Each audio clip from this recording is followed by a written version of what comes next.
એકાદશીનું શું મહત્ત્વ છે એ આપણે બધા જાણીએ છીએ અને માટે જ એકાદશીને આપણા શાસ્ત્રોમાં કહેવામાં આવ્યું છે કે મહિનામાં 2 એકાદશીઓ આવે છે અને એકાદશીમાં ઉપવાસ કરવાનો ખૂબ જ જરૂરી છે, કેમ કે આપણું શરીર જે છે એ આરામ માગે છે અને શરીરને આપણે એક દિવસ અન્ન નથી જતું તો આપણા આંતરડા, આપણા ફેફસા અને જઠરને બધાને આરામ મળે છે અને એનાથી આપણું શરીર જે છે એ સાફ કરવા માટે, સાફ સફાઈ માટેનો દિવસ જે છે એ ગણવામાં આવ્યો છે.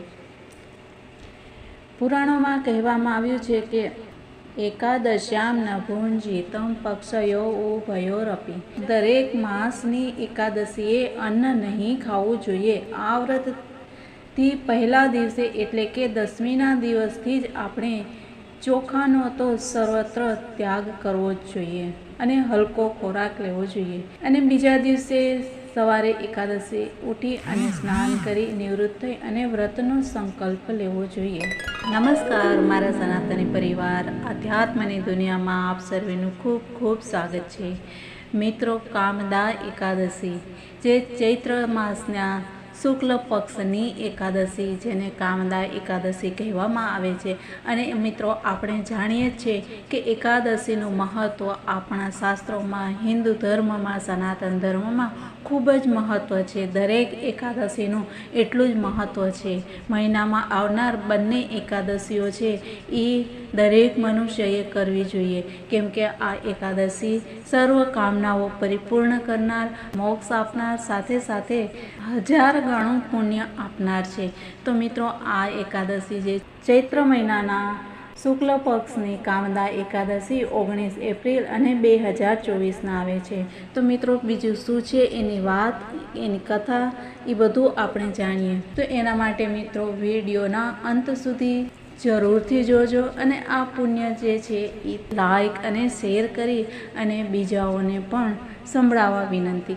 કામદા એકાદશી મનુષ્યની સર્વ કામનાઓ પરિપૂર્ણ કરે છે. શ્રી કૃષ્ણ યુધિષ્ઠિરને કામદા એકાદશીનું મહાત્મ્ય કહી સંભળાવે છે. વશિષ્ઠ મુનિએ પણ દિલીપ રાજાને કામદા એકાદશીનો મહિમા કહી સંભળાવ્યો હતો.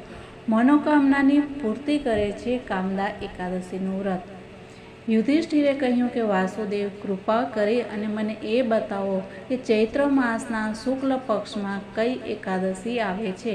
શ્રી કૃષ્ણ બોલ્યા કે રાજન, એકાગ્ર ચિત્ત થઈ અને આ પ્રાચીન કથા સાંભળો કે જે દિલીપ રાજાના પૂછવાથી વશિષ્ઠજીએ કહી હતી. રાજા દિલીપે પૂછ્યું કે મુનિશ્રેષ્ઠ, હું એક વાત સાંભળવા ઈચ્છું છું કે ચૈત્ર માસના શુક્લ પક્ષમાં કઈ એકાદશી આવે છે. વશિષ્ઠજી બોલ્યા, રાજન, ચૈત્ર માસના શુક્લ પક્ષમાં કામદા નામની એકાદશી આવે છે. એ પરમ પુણ્યમયી છે. પાપરૂપી બળતણ માટે તો એ દાવાનળ જ છે. પ્રાચીન કાળની એક વાત છે.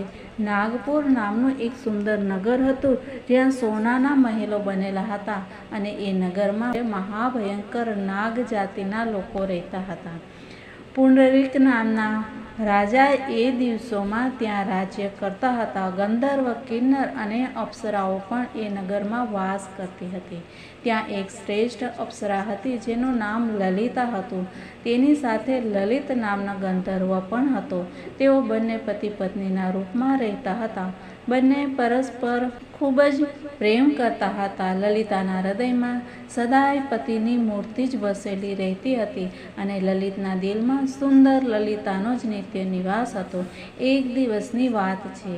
નાગરાજ પુંડરીક રાજસભામાં બેસી અને મનોરંજન માણી રહ્યા હતા. એ વખતે લલિત ગીત ગાઈ રહ્યા હતો, પરંતુ એ સાથે જ એને લલિતાની યાદ આવી અને ગાતા તેના સૂર અને તાલ છે એ થોડો બદલી ગયા. નાગ જાતિના શ્રેષ્ઠ કરવોટકને લલિતના મનમાં ચાલતી સંતાપને જાણ થઈ ગઈ અને આથી તેણે રાજા પુંડરીકને એનાની ગતિને રોકાઈ જવાથી અને ગાવામાં અશુદ્ધિ હોવાની વાત કરી. કરકોટકની વાત સાંભળી અને નાગ રાજા પુંડરીકની આંખો ક્રોધથી લાલ થઈ ગઈ અને તેણે ગાતા કામાતુર લલિતને શ્રાપ આપ્યો કે દુષ્ટ, તું મારી સમક્ષ ગાતી વખતે પણ પત્નીને વશીભૂત થઈ ગયો, માટે રાક્ષસ બની જા.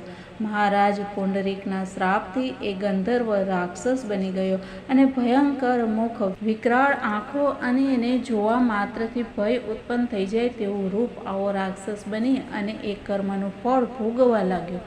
લલિતા પોતાના પતિની વિકરાળ આકૃતિ જોઈ અને મનમાં ઘણી જ ચિંતિત થઈ. ઘણા જ દુઃખથી એ કષ્ટ પામવા લાગી કે શું કરું અને હું ક્યાં જાઉં?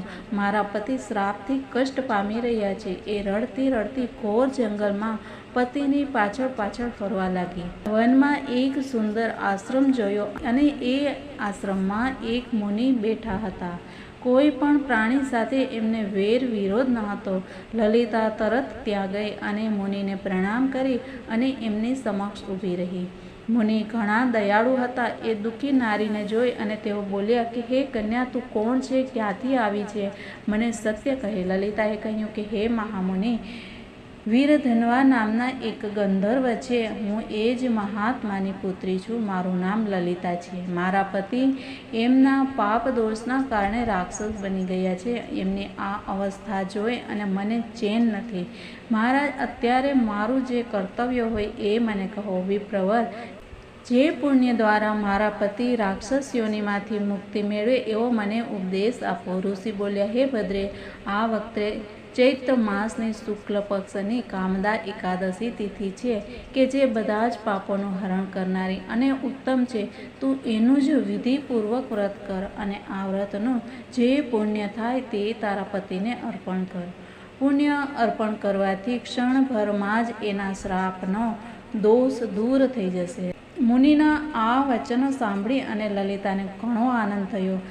એણે એકાદશીના દિવસે ઉપવાસ કરી અને બારસના દિવસે એ બ્રહ્મર્ષિ સમક્ષ ભગવાન વાસુદેવના શ્રી વિગ્રહ આગળ પોતાના પતિના ઉદ્ધાર માટે આમ કહ્યું કે મેં જે આ કામદા એકાદશી ઉપવાસ અને વ્રત કરેલ છે તેના પુણ્યના પ્રભાવે મારા પતિનો રાક્ષસ ભાવ દૂર થાવ. વશિષ્ઠજી કહે છે કે લલિતાના આમ કહેવા માત્રથી જ એ જ ક્ષણે લલિતના પાપો દૂર થઈ ગયા અને તેણે દિવ્ય દેહ ધારણ કરી લીધો. એનો રાક્ષસ ભાવ દૂર થઈ ગયો અને ફરીથી ગંધર્વની પ્રાપ્તિ થઈ ગઈ. નૃપશ્રેષ્ઠ એ બંને પતિ પત્ની કામદા એકાદશીના પ્રભાવથી પહેલાં કરતાં પણ વધારે સુંદર રૂપ ધારણ કરી અને વિમાનમાં આરૂઢ થઈ અત્યંત શોભાયમાન થવા લાગ્યા. આ જાણી અને એકાદશીનું વ્રત પ્રયત્નપૂર્વક કરવું જોઈએ. મેં લોકોના હિત માટે તમારી સમક્ષ આ વ્રતનું વર્ણન કર્યું છે. રાજન, આને વાંચવાથી અને સાંભળવાથી વાજપેયી યજ્ઞનું ફળ મળે છે. બોલો લક્ષ્મીનારાયણ ભગવાન કી જય. તો મિત્રો, આ હતી એકાદશી વ્રતની કથા અને મહાત્મ્ય. મિત્રો, મને આશા છે કે બધા જ જરૂરથી આ વ્રતને અપનાવશે, કેમ કે વ્રત છે એ જ આપણે સનાતનની શક્તિ છે. વ્રત, જપ, તપ અને મંત્રથી આપણે આપણી શક્તિને વધારીએ અને સમાજને આપણે મદદરૂપ થઈએ. તો મળીએ મિત્રો આવતીકાલે નવી કઈ વાતો સાથે. ત્યાં સુધી બધાને જય હિન્દ, વંદે માતરમ, ભારત માતાની જય.